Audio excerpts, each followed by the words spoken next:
semoga kalian semua sehat. Kali ini saya akan menceritakan sebuah film yang berjudul Unstoppable, di mana film ini akan menceritakan tentang seorang mantan gangster yang mencoba menyelamatkan istrinya yang diculik. Bagaimana kisahnya? Tanpa banyak itu di awal, kita langsung saja gaskan ceritanya.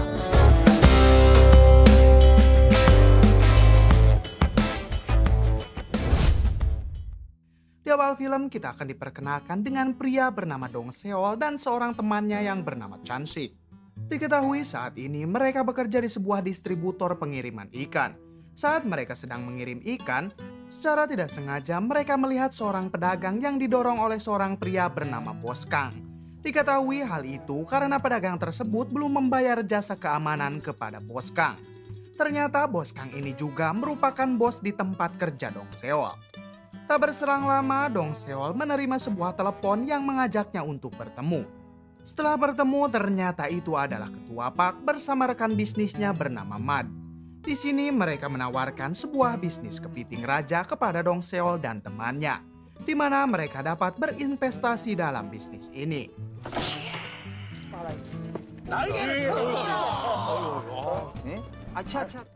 Namun di sini Chan Sik mencoba mengingatkan temannya agar lebih berhati-hati. Karena ia mengetahui kalau Dong Seol sering kena tipu dengan dalih investasi. Namun karena ia sudah melihat sendiri barangnya, ia mencoba meyakinkan Chan Sik kalau kali ini pasti tidak akan kena tipu. Pada akhirnya ia dengan Chan Sik mantap untuk berinvestasi dalam bisnis kepiting raja tersebut. Di sisi lain kita akan diperkenalkan dengan perempuan bernama Jisoo. Terlihat ia sedang memberi makan dan merawat para manula. Diketahui kalau Jisoo ini adalah istri dari Dong Seol yang bekerja di panti jompo. Tidak hanya itu, ia juga bekerja di sebuah restoran guna mendapatkan penghasilan tambahan. Karena saking sibuknya, ia hanya sempat makan di dalam mobil saat ia akan pulang ke rumah setelah dijemput oleh Dong Seol. Di sana, Dong Seol menceritakan kepada istrinya kalau ia sedang berinvestasi di bisnis kepiting raja. Mendengar kalau suaminya berinvestasi lagi, ia menjadi sangat kesal karena ujung-ujungnya pasti kena tipu. Karena hal itulah juga yang membuat ia harus bekerja di dua tempat guna melunasi semua hutang Dong Seol.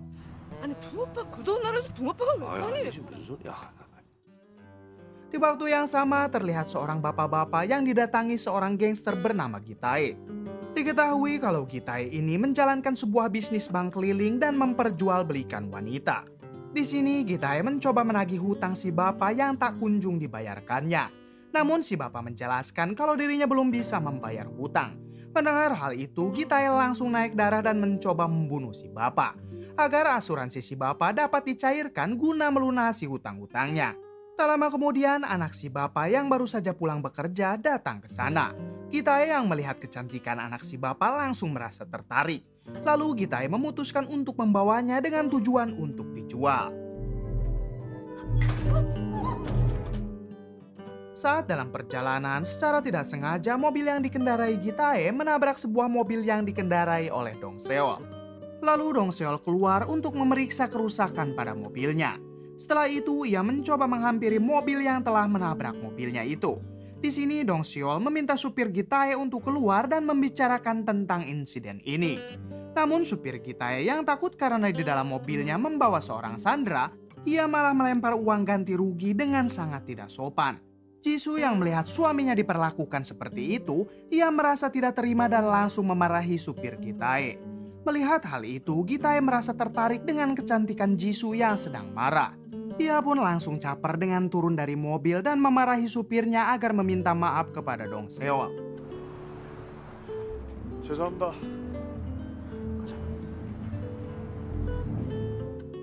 Keesokan harinya terlihat Dong Seol yang mendatangi bosnya untuk meminta gajinya yang belum juga dibayarkan. Akhirnya bosnya pun memberikan gaji Dong Seol namun hanya setengahnya saja. 저도 납품할 물건을 나랑 일을 안 할 거야? 같이 소금물에 밥 말아 먹는 사람들끼리 자꾸. Saat di minimarket, Chan Sik menceritakan kalau dirinya sudah kehabisan uang karena ikut berinvestasi di bisnis kepiting raja. Ia pun merasa kalau kali ini ia telah ditipu. Namun di sini Dong Seol mencoba menenangkannya karena ia sudah mengenal lama ketua Pak. Tak lama Dong Seol menerima telepon dari ketua Pak. Di sini ketua Pak mengatakan kalau kapal yang membawa kepiting raja saat ini sedang ditahan di Cina. Mendengar hal itu, Dong Seol merasa tak berdaya karena telah kena tipu kembali. Ia pun bingung harus mengatakan apa kepada istrinya nanti. Malam harinya terlihat Dong Seol mengajak istrinya ke sebuah restoran untuk merayakan ulang tahun istrinya itu. Namun tiba-tiba istrinya meminta cerai. Hal itu dikarenakan ia tidak ingin semua properti mereka disita di bank karena tidak sanggup membayar hutang Dong Seol. Tentu saja hal itu ditolak oleh Dong Seol karena ia sangat-sangat mencintai istrinya. Di sini Dong Seol mencoba menenangkan istrinya kalau semua hutang-hutangnya akan ia lunasi setelah bisnis kepiting raja berhasil. Ia juga mengatakan kalau kemarin ia sudah berinvestasi sebesar $100.000 dari hasil pinjaman untuk bisnis kepiting raja. Mendengar hal itu, Jisoo semakin marah karena hutangnya yang dulu saja belum bisa dilunasi. 이제 배만 들어오면 돼. 야 강동철! Bahkan Jisoo juga pergi dari restoran itu saat Dong Seol sedang menyiapkan kue ulang tahunnya.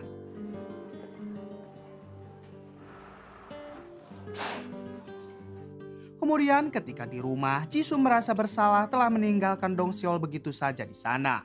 Ia lalu mengirim sebuah pesan kepada Dong Seol agar segera pulang ke rumah. Saat ia sedang menunggu, tiba-tiba seorang pria misterius datang dan langsung menculik Jisoo. Singkat cerita, saat Dong Seol sampai ke rumah, ia melihat kondisi kamarnya yang sudah sangat berantakan. Ia pun langsung beranggapan kalau telah terjadi sesuatu kepada istrinya. Keesokan harinya, Dong Seol melaporkan semuanya kepada polisi. Bahkan Dong Seol juga memperlihatkan sebuah rekaman CCTV rumahnya. Namun saat kejadian, ternyata hasil rekaman CCTV itu tidak berfungsi karena telah dirusak oleh si pelaku. Polisi itu juga mengatakan kalau ia akan melacak mobil yang datang dan pergi ke rumah Dong Seol saat malam kejadian. Ketika di luar kantor polisi, tiba-tiba ia menerima telepon dari seseorang yang mengatakan kalau istrinya saat ini berada di tangannya. Di sini si penelpon itu juga mengancam akan membunuh istrinya jika Dong Seol berani melaporkannya lagi kepada polisi. Ternyata yang menculik istrinya itu adalah Gi-tae. Kemudian Gi-tae meminta Dong Seol untuk bertemu di sebuah kafe. 조용히 단둘이 얘기하고 싶으니까 괜한 사람은 끌어들이지 말고 영화 하나 붙어 있을 거야. Singkat cerita, Dong Seol pun pergi ke kafe tersebut. Setelah menunggu cukup lama, tiba-tiba Dong Seol ditelepon kembali oleh Gi-tae. Di sini Gi-tae menyuruh Dong Seol untuk membuka tas yang ada di sana. Ternyata tas itu berisi uang yang sangat banyak. Gi-tae juga mengatakan kalau uang itu adalah uang darinya untuk membeli tubuh Jisoo. Sementara dirinya tidak bisa datang karena Dong Seol telah membawa teman ke kafe tersebut. Dong Seol yang merasa kalau penculik itu masih ada di sekitar kafe, ia pun mencoba mencarinya. Ia melihat seorang pria berjas yang masuk ke dalam mobil sambil menelepon. Ia pun langsung beranggapan kalau itu adalah si penculik.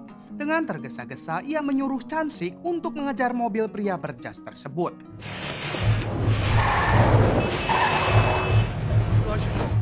Setelah berhasil mengejarnya, ia mencoba menelepon nomor Gi-tae untuk memastikan kalau telepon pria berjas ini berdering. Namun ternyata teleponnya tidak berdering. Ia pun segera meminta maaf karena telah salah menangkap orang. Singkat cerita, Dong Seol pun menyerahkan uang tersebut kepada polisi sebagai barang bukti. Kemudian ia melihat foto-foto orang yang telah hilang. Setelah melihat hal itu, ia merasa kalau polisi tidak akan bisa memecahkan kasus ini. Dong Seol yang membutuhkan uang untuk kelar kilir, ia segera menemui bosnya untuk meminta sisa gajinya kemarin. Namun di sini bosnya tidak mau memberikan separuh gaji Dong Seol, ia malah meminta anak buahnya untuk mengusirnya. Tak terima dengan hal itu, Dong Seol pun langsung menghajar semua anak buah bosnya.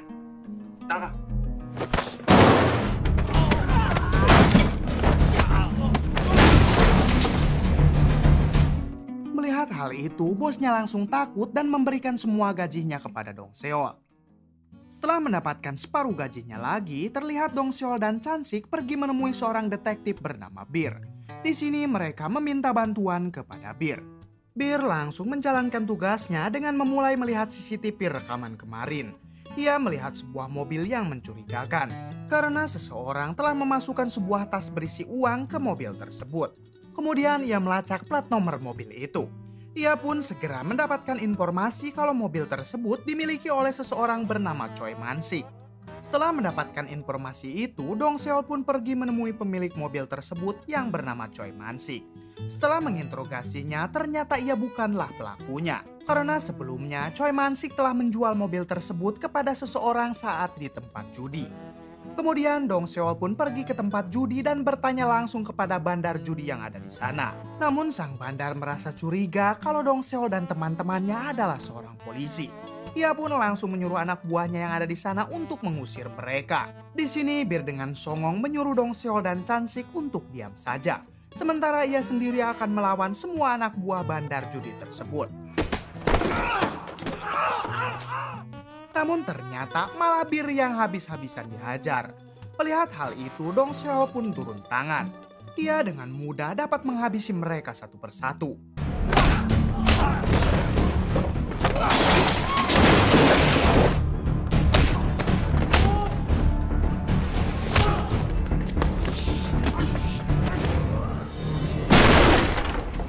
Melihat hal itu, si bandar pun langsung ketakutan. Dengan terpaksa, ia memberikan semua informasi yang Dong Seol butuhkan. Saat di perjalanan pulang, Bir masih terkejut dengan kemampuan Dong Seol yang luar biasa tadi. Ia juga menganggap kalau Dong Seol pasti memiliki latar belakang yang tidak biasa. Chon-sik yang sudah lama berteman dengan Dong Seol, ia memberitahu Bir kalau Dong Seol adalah mantan gangster. Ia juga mengatakan kalau Dong Seol pernah membunuh seseorang dengan mata tertutup. Mendengar hal itu, Bir mengatakan kalau si penculik telah berurusan dengan orang yang salah.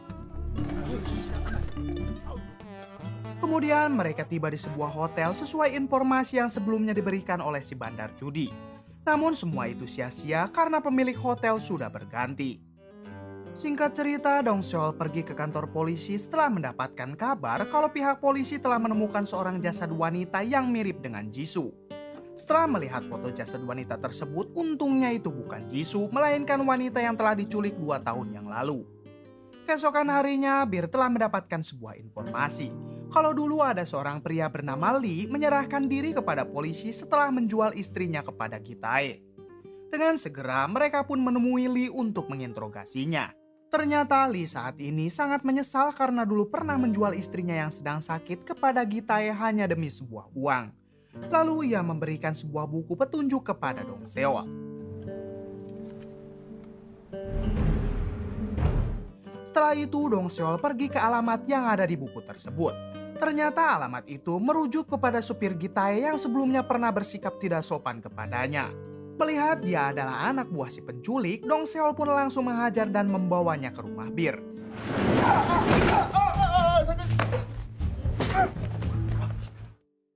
Di sana ia mencoba menginterogasi supir Gi-tae tersebut.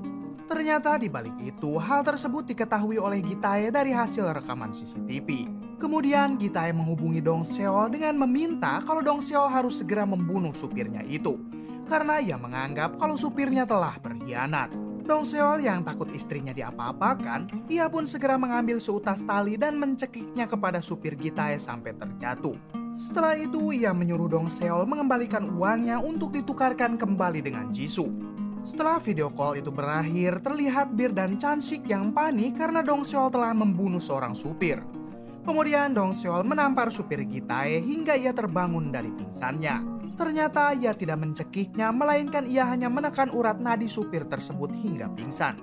Merasa berhutang budi kepada Dong Seol, supir Gi-tae ini memberitahukan di mana tempat Gi-tae menyimpan para wanita yang telah diculiknya.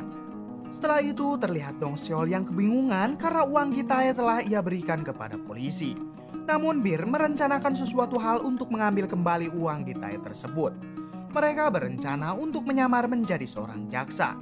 Sementara Dong Seol menunggu mereka di luar. Namun rencana mereka itu tidak berjalan lancar karena penyamaran mereka diketahui oleh pihak polisi. Ia pun segera meledakkan sebuah mobil polisi untuk mengalihkan perhatian.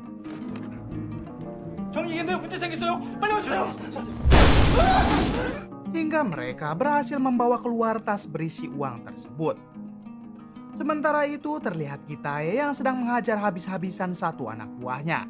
Hal ini dikarenakan ia memergoki anak buahnya itu telah menganiaya barang dagangannya yang berharga mahal. Setelah itu terlihat Gi-tae mendapatkan telepon dari Dong Seol. Dong Seol menanyakan tempat untuk menukar istrinya dengan uang Gi-tae tersebut. Gitae pun menyuruh Dong Seol untuk datang ke markasnya langsung. Ternyata Gitae berencana untuk membunuh Jisoo setelah mendapatkan uangnya kembali. Di balik itu, Jisoo yang merasa keadaan sekitarnya aman tanpa pengawasan, ia pun berniat melarikan diri dengan teman perempuannya lewat sebuah jendela. Namun sayangnya hanya Jisoo saja yang berhasil keluar karena anak buah Gitae keburu datang. Jisoo pun langsung menaiki sebuah taksi dan meminta supirnya untuk pergi ke kantor polisi. Namun di tengah jalan, rute yang mereka tempuh sedang terjadi kemacetan. Dirasa sudah dekat, Jisoo pun segera keluar dari taksi tersebut untuk memutuskan berlari ke sana. Namun sayangnya saat hendak sampai di kantor polisi, tiba-tiba Gitae datang dan menangkapnya kembali. Di sisi lain terlihat Dong Seol yang telah sampai di markas Gitae. Dengan sangat marah, ia pun langsung mengajar habis-habisan anak buah Gitae yang menghalanginya.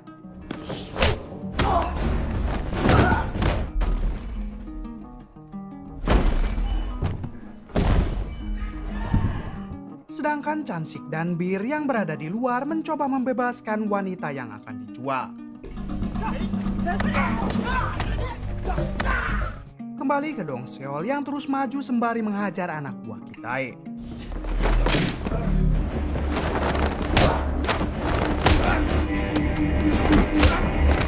Walaupun anak buahnya terus berdatangan, dengan mudahnya Dong Seol melumpuhkan mereka satu persatu.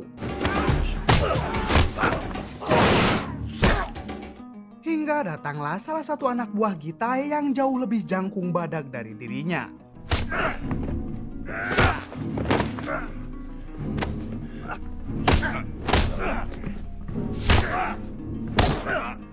Di awal terlihat Dong Seol sempat kewalahan melawan si jangkung badak itu. Hingga pada akhirnya ia dapat membalikan keadaan dan berhasil menghabisinya.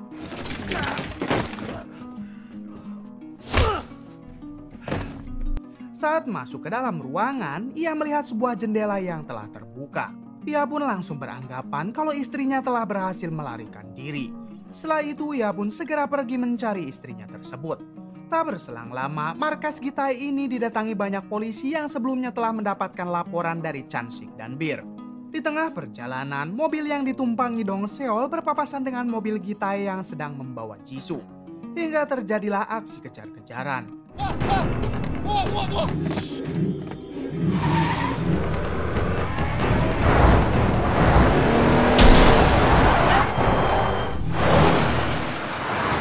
Di tengah aksi kejar-kejaran itu, Gitae mencoba menabrakkan mobilnya kepada pembatas jalan. Namun Dong Seol yang mengetahui kalau istrinya berada di mobil tersebut langsung mencoba menahannya. Gitae yang sudah sangat kesal dengan Dong Seol, ia menghampiri mobil Dong Seol dengan membawa sebuah kapak. Gitae terus memukuli mobil Dong Seol. Namun saat Gitae lengah, Dong Seol langsung menariknya dan menghajarnya habis-habisan.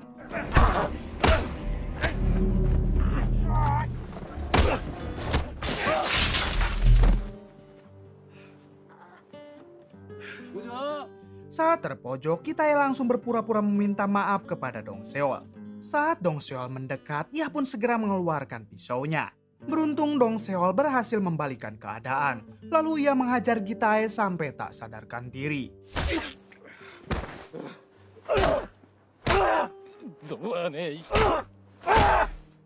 Setelah itu, Dong Seol langsung menuju mobil Gitae untuk mengecek keadaan istrinya tersebut.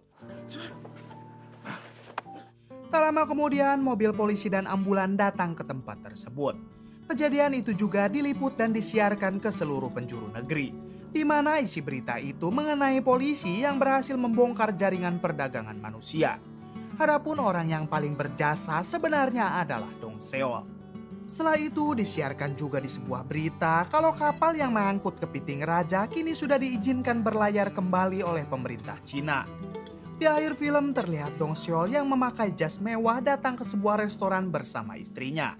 Yang ternyata saat ini Dong Seol telah menjadi bos kepiting raja tersebut. Di sana juga terlihat Chansik dan Bir yang kini bertanggung jawab mengelola restoran Dong Seol. Kemudian film pun tamat. Pesan yang mungkin dapat kita ambil dari film ini yaitu jangan main-main dengan istri orang jika tidak ingin mendapatkan malapetaka. Terima kasih yang sudah menonton sampai akhir. Semoga kalian terhibur dengan konten ala kadarnya ini. Salam dari Hampula Film.